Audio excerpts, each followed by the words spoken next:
পরিশ্রমই একমাত্র চাবিকাঠি যা সাফল্যের দরজা খুলে দেয়। হ্যালো বন্ধুরা, তোমরা কেমন আছো? আমি আবার একটা নতুন ভিডিও নিয়ে চলে এসেছি। তো মাছ রান্না করছি আর তোমাদের সাথে আমি কিছু কথা শেয়ার করছি।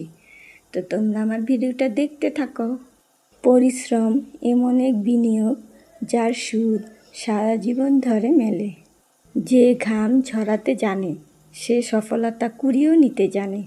অভাব মানুষকে শেখায় কিভাবে পরিশ্রম করতে হয়।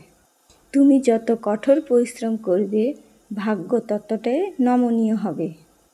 তুমি যদি তোমার স্বপ্নকে বাস্তবায়ন করতে চাও, তাহলে তোমাকে ঘাম ঝরাতেই হবে। যারা আজ কষ্ট করে তারাই কাল হাসে। সফলতার পেছনে প্রতিভার চেয়ে পরিশ্রম বেশি কাজ করে।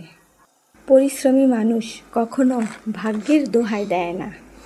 অন্যের চেয়ে একটু বেশি পরিশ্রম করলে তুমি অন্যদের থেকে বেশি এগিয়ে যাবে।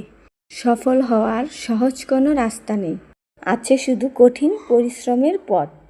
যেখানে প্রতিভা থেমে যায়, সেখান থেকে পরিশ্রম শুরু হয়। কথায় আছে, পরিশ্রম সৌভাগ্যের প্রসূতি।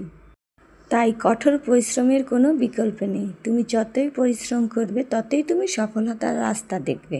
ভাগ্য তাদেরই সহায় হয় যারা কঠোর পরিশ্রম করে। পরিশ্রমের ফল সবসময় মিষ্টি হয়। স্বপ্ন দেখুন বড়, কিন্তু কাজ করুন কঠোর। পরিশ্রম হলো সেই সিঁড়ি যা আপনাকে সাফল্যের কোঠায় পৌঁছে দেবে। পরিশ্রম কখনো প্রতিদান না দিয়ে ফেরে না। যে স্বপ্ন দেখে সে ঘুমায়, আর যে পরিশ্রম করে সে জয় হয়। পরিশ্রম হলো সেই সিঁড়ি যা আপনাকে ধাপে ধাপে লক্ষ্যে পৌঁছে দেয়। সময়কে কাজে লাগাতে শিখুন, কারণ পরিশ্রম করা মানেই সময়কে সঠিকভাবে ব্যবহার করা। জীবনে বড় কিছু পেতে হলে আগে ছোট ছোট পরিশ্রমকে সম্মান করা শিখুন। যার ঘাম যত বেশি, তার সাফল্য তত কাছাকাছি। পরিশ্রম ছাড়া প্রতিভা অর্ধেক পথেই থেমে যায়। পৌঁছাতে গেলে স্বপ্ন নয়, দরকার কঠোর পরিশ্রম। বন্ধুরা, আমার ভিডিওটা কেমন লেগেছে তোমরা অবশ্যই আমাকে কমেন্টে জানাবে।